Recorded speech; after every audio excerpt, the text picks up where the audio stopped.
chapter 6. Nandito po tayo in the book of Matthew chapter 6. Ano po? At alam niyo po na pag-aralan nga po natin kamakailan lang ang chapter 6 verse 1.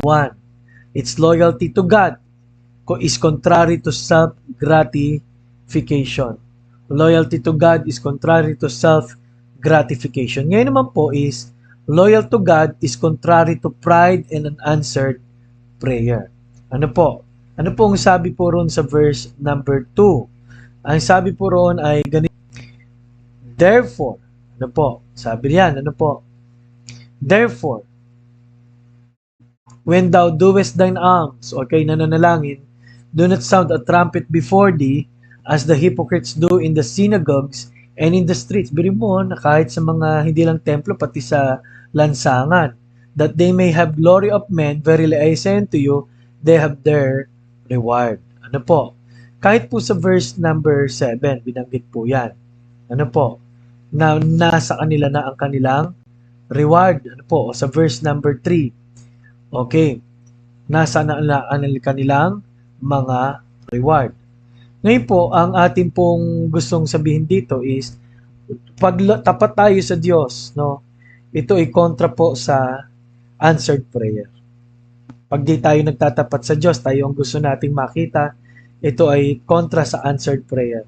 Ganon din po ang pride, no, na lumalabas ay kontra po sa pagtatapat natin sa Panginoon.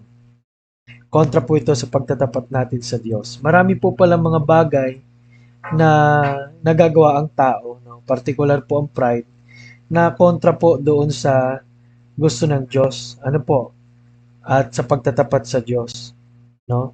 Ang linaw po ng bilin ng verse 1 and verse number 2, no, na wag nang makita sa daan, no, wag na kitang-kita. At meron pang ang verse po diyan na yung kung ikaw ay mag-fasting, no, hugasan mo mukha mo o maligo ka kung kinakailangan para hindi na mahaltang nag-fasting ka. Sa verse 3, ang sabi ho roon ay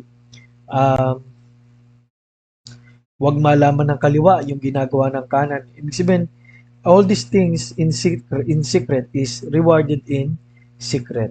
Number 2 lesson po dyan is talagang may mga bagay po palang hindi po mabibigyan ng award ng Diyos.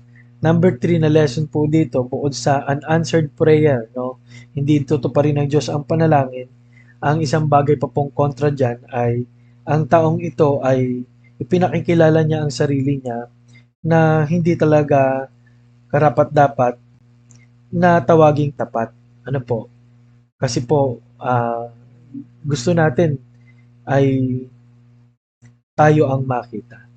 Loyalty to God is contrary to pride and unanswered prayer. Nawa po ay meron pong naging reminders ang salita ng Diyos sa ating pong buhay.